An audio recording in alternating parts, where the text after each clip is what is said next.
al canal. El siguiente video ha sido elaborado para las personas que creen en Dios como creador de todo lo que existe y que reconocen que se presentó a la humanidad encarnado, en forma de hombre. Él es Jesucristo. La propuesta de esta enseñanza es únicamente examinar la doctrina cristiana, entender en quién y en qué hemos puesto nuestra fe. ¿Estamos creyendo realmente en Jesucristo? Si llegaste hasta aquí, te invito a que termines de ver el video, que no te llevará ni 15 minutos. El tema se titula Necesito al Salvador.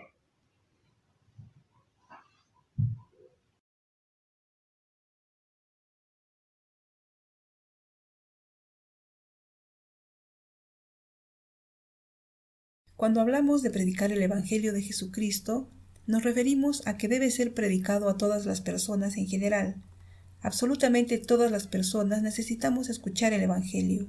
Pero ¿qué pasa? Ciertamente la gran mayoría de predicaciones van dirigidas a las ovejas negras de la sociedad o de las familias. Así es, tenemos la idea que estas personas son las únicas que necesitan de Dios. Ellos sí deben ser cambiados, pues se trata de personas que, por ejemplo, han robado, han asesinado, adulterado, son violadores, asesinos, etc. Y está bien que se les predique, pues definitivamente se tiene que hablar del problema de la humanidad, que es el pecado. Pero ¿y qué pasa con aquellas personas que no son las ovejas negras, sino más bien son vistas y reconocidas como personas decentes, ciudadanos honorables o profesionales respetables?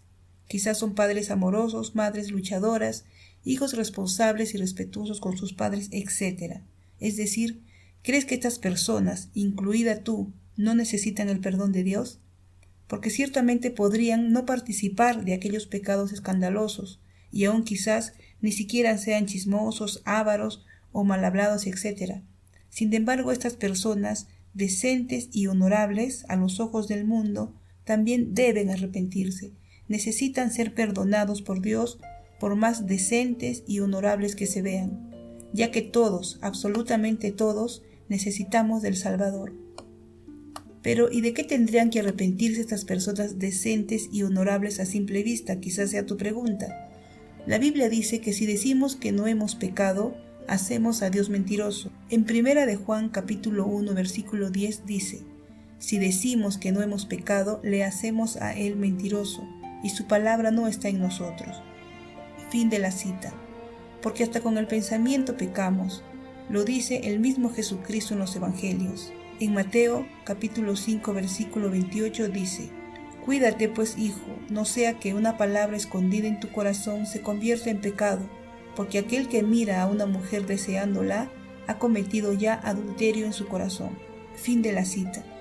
Y hay cosas que a simple vista no son tan malas, pero en realidad lo son. Por ejemplo, tenemos que arrepentirnos, entre muchas otras cosas, porque a pesar de decir que creemos en Dios, vivimos como si Él no existiera, ignorando completamente su voluntad escrita en la Biblia. Arrepentirnos porque solo lo buscamos cuando estamos hasta el cuello. Debemos pedirle perdón por decir que creemos en Él, pero no nos interesa conocerlo a través de su palabra, en la Biblia. Arrepentirnos porque no nos interesamos en saber qué le agrada o qué le desagrada de nuestras vidas, y qué espera Él de nosotros. Debemos arrepentirnos porque le pedimos que cuide de nuestra familia, le damos gracias a Él por nuestros hijos, y sin embargo no estamos dispuestos a entregarle nuestras vidas para servirle, ni guiar a nuestros hijos para que lo conozcan y aprendan a amarle y adorarle. Es decir, que queremos bendiciones, pero no queremos al dador de las bendiciones. En resumen, debemos pedir perdón porque a pesar de que reconocemos que necesitamos de Él, lo queremos lejos de nuestras vidas. Y la Biblia es muy clara en este tema y nos enseña que todos estamos en pecado. De una u otra manera el pecado nos envuelve. Las Escrituras en el libro de Romanos, capítulo 3, versículos 10 al 12 dice: nadie es justo, nadie entiende nada ni quiere buscar a Dios. Todos se han alejado de Él, todos se han vuelto malos, nadie, absolutamente nadie, quiere hacer lo bueno. Así que podemos ser las personas más amables, con grandes habilidades, personas sensibles a los problemas sociales, quizás una de las más respetables y queridas de nuestro entorno, o la persona más eficiente o exitosa, etc. Y todo eso está bien, Pero hay algo demasiado importante que debemos tener presente antes de todo esto.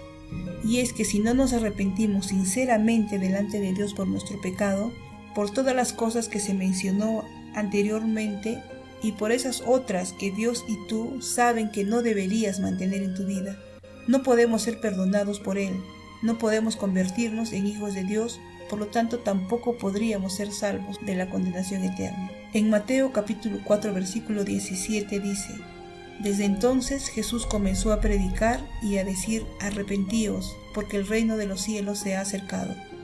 Recordemos algo, desde la desobediencia de Adán y Eva, la humanidad está apartada de Dios por ese pecado. ¿Qué significa esto? Que si bien estamos físicamente vivos, es decir, que podemos caminar, hablar, comer, reír, etc., nuestro espíritu está muerto, sin vida, sin Dios, pues apartados de Él no podemos alcanzar la vida de Dios. En el libro de Romanos capítulo 3 versículo 23 nos dice que todos estamos apartados de la presencia de Dios, todos hemos pecado y por eso estamos lejos de Dios. La Biblia nos dice que existe una vida eterna con Él, con Dios en el cielo, y una vida eterna sin Él en el infierno. Pero hay buenas noticias, Dios nos ama y lo demostró al hacerse como uno de nosotros y ocupar nuestro lugar en la cruz. Él quiere que alcancemos esa vida que perdimos, la vida eterna con Él. Él quiere que alcancemos la vida de Dios. Pero ¿y cómo es que alcanzamos esta vida? Las Escrituras nos dicen que Dios Padre nos ha dado vida eterna, pero esta puede ser una vida sin Dios o una vida con Dios. De acuerdo a la doctrina cristiana, Dios quiere que todos vengan al arrepentimiento, que todos vengan al conocimiento de la verdad. En el libro de Juan capítulo 3 versículo 16 dice: Porque de tal manera amó Dios al mundo que ha dado a su Hijo unigénito, para que todo aquel que en Él crea no se pierda, mas tenga vida eterna. Fin de la cita. Dios ha dado a su Hijo, lo ha entregado por nosotros. Entonces surge otra pregunta. La pregunta es: ¿qué hemos hecho con el Hijo de Dios? En el libro 1 de Juan, capítulo 5, versículos 11 y 12 dice: Y el testimonio es este, que Dios nos ha dado vida eterna, y esta vida está en su Hijo. El que tiene al Hijo tiene la vida, y el que no tiene al Hijo de Dios no tiene la vida. Fin de la cita. Entonces, ya sabemos que Dios nos ha dado vida eterna, sabemos que Dios quiere que alcancemos esa vida, y de acuerdo al último versículo, se nos dice que si no tenemos al Hijo no tendremos la vida, es decir, la vida de Dios. Así que nos toca saber y entender qué significa tener al Hijo. Dice la Escritura que Dios nos ha dado a su Hijo, pero no es suficiente saberlo, sino que debemos tener al Hijo. Cuando escuchamos el Evangelio de Jesucristo, es decir, las buenas nuevas, las buenas noticias de salvación en la que se nos dice que si creemos que Jesucristo es el Hijo de Dios, que es el único que murió en nuestro lugar para salvarnos de la condenación eterna, y que solo por su obra sacrificial, nunca por nuestras obras, sino por la obra de Él en el Calvario, nosotros ahora podemos alcanzar la vida eterna, podemos tener entrada a la presencia de Dios Padre. Cuando hemos entendido y creído eso, entonces nos ha sido revelado el Evangelio. Entendemos que estamos creyendo y reconociendo que nuestro castigo realmente fue sobre Él. En 1 de Pedro capítulo 3 versículo 18 dice: Porque también Cristo padeció una sola vez por los pecados, el justo por los injustos, para llevarnos a Dios, siendo a la verdad muerto en la carne, pero vivificado en espíritu. Fin de la cita.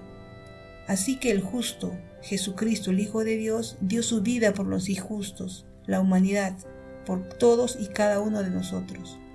También nos dice la Escritura que Jesucristo, el Santo, se hizo maldición por amor a nosotros, los pecadores, por amor a ti y a mí. ¿Puedes valorar esto? ¿Puedes creer eso? Eso está en el libro de Gálatas capítulo 3 versículo 13 y dice: Cristo pagó para librarnos de la maldición de la ley y aceptó estar bajo maldición en lugar de nosotros, porque la Escritura dice: Maldito todo aquel cuyo cuerpo es colgado de un madero. Fin de la cita. ¿Sabes cómo murió Jesucristo, cierto? Entonces es así. Jesús se hizo maldito por amor a ti y a mí. Ahora, en el Evangelio de Juan, capítulo 3, versículo 36, se nos advierte: El que cree en el Hijo tiene vida eterna, pero el que no obedece al Hijo no verá la vida, sino que la ira de Dios permanece sobre él. Fin de la cita. Entonces, ¿qué nos toca hacer a nosotros? Absolutamente nada. Jesucristo ya lo hizo todo. Pero ahora que sabemos o tenemos más claro lo que Jesucristo hizo por ti y por mí, esto nos debe llevar a reconocer la necesidad de arrepentirnos por nuestro pecado. Esta necesidad es movida por el Espíritu Santo de Dios cuando deseamos ser perdonados y nos preguntamos, ¿qué debo hacer? ¿Qué puedo hacer? Somos entonces movidos a arrepentirnos porque necesitamos el perdón de Dios. De acuerdo al juicio divino, merecemos el castigo eterno, pero Jesucristo vino a salvarnos de eso y ocupar el lugar que cada uno de nosotros debía ocupar. Entonces nuestro corazón, nuestro espíritu, necesita al Salvador, con nosotros, en nosotros y para nosotros. Así que si quieres alcanzar la vida de Dios, debes tener al Hijo, y es a través del arrepentimiento de tu pecado que puedes y debes decirle lo siguiente. Repite después de mí y en voz audible. Señor, sé que eres un Dios justo, santo y bueno, y de acuerdo a tu justicia merezco ser castigado eternamente por mi pecado, pero doy gracias por el sacrificio de tu Hijo, reemplazándome en la cruz del Calvario. Él recibió el castigo que yo merecía por amor a mí. Hoy te pido perdón por haber llevado mi vida sin reconocer todo esto, y por haberte ignorado. Te pido perdón por no haber tenido en cuenta tu voluntad en mi vida, ni desear conocerte y agradarte. Confieso mi pecado. Me arrepiento de él. Necesito de ti. Necesito tu perdón. Concédemelo, Señor. Yo creo que Jesucristo resucitó al tercer día y está sentado a tu diestra. Yo decido recibirlo como mi único Señor y mi único Salvador. A partir de hoy soy una nueva criatura. He nacido de nuevo. Gracias por incluirme en la familia celestial. Gracias porque me has recibido. Eres mi Padre y todo te lo pido en el nombre de Jesucristo, por quien tengo entrada a tu bendita presencia. Así lo creo. Gracias, Padre Celestial. Amén y amén. Esta oración de salvación, como la llaman algunos cristianos, es efectiva. Te ayuda a acercarte a Dios para recibir la salvación, solo si la has hecho sinceramente delante de Dios, sin apariencias. Él sabe exactamente las intenciones de tu corazón y conoce perfectamente lo que necesitas. Dios no puede ser burlado, dice la Biblia. A Dios nadie lo puede engañar.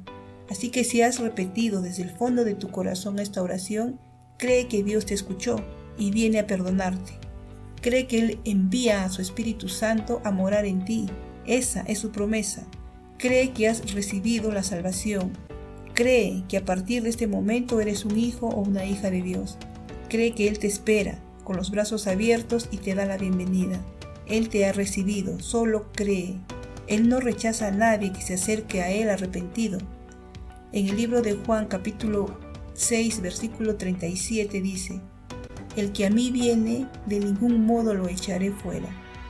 Y en el libro de Efesios capítulo 1 versículos 13 y 14 dice: Gracias a Cristo también ustedes que oyeron el mensaje de la verdad, la buena noticia de salvación y abrazaron la fe, fueron sellados como propiedad de Dios con el Espíritu Santo que Él había prometido. Dios sabe que somos polvo y solos somos incapaces de caminar con Él. Así que es el Espíritu Santo nuestro ayudador desde ahora, nuestro consolador. Es quien nos revelará el amor de Dios en nuestras vidas. Es el que nos ayudará a diferenciar el bien del mal, quien nos traerá revelación de la palabra de Dios escrita en la Biblia. Ya no estaremos solos, y es por fe que hoy lo recibes. Es mi oración que este mensaje haya sido revelado en ti para que no solo conozcas el Evangelio, sino que lo creas. No se trata de creer en una religión, ninguna religión salva, solo Jesucristo trae salvación a tu vida. Y Él no es religión, solo Él puede ofrecernos y darnos la vida eterna con Dios. ¿Conoces este versículo? En Juan capítulo 14, versículo 6 dice: Y Jesús le contestó: Yo soy el camino, la verdad y la vida. Solamente por mí se puede llegar al Padre. Es mi oración que hoy hayas hecho a Jesucristo el único Señor y el único Salvador de tu vida. Siendo así, bienvenido a la familia de Dios. Ahora eres un hijo o una hija de Dios. La Escritura dice en Juan capítulo 1, versículo 11 y 12: La palabra, es decir, Jesucristo, vino a vivir a este mundo, pero su pueblo no la aceptó. Pero aquellos que la aceptaron y creyeron en ella, llegaron a ser hijos de Dios. Fin de la cita. Así que si has escuchado y leído este mensaje, si has aceptado y creído esta palabra, has aceptado y creído en Jesucristo. A partir de este momento se te ha dado el derecho de ser hijo de Dios. Bienvenido a la familia celestial, bienvenido a la familia de Dios. Dice la Biblia que cada que un pecador viene a Dios arrepentido de corazón, hay fiesta en el cielo. En el libro de Lucas capítulo 15, versículo 10 dice: de la misma manera os digo, hay gozo en la presencia de los ángeles de Dios por un pecador que se arrepiente.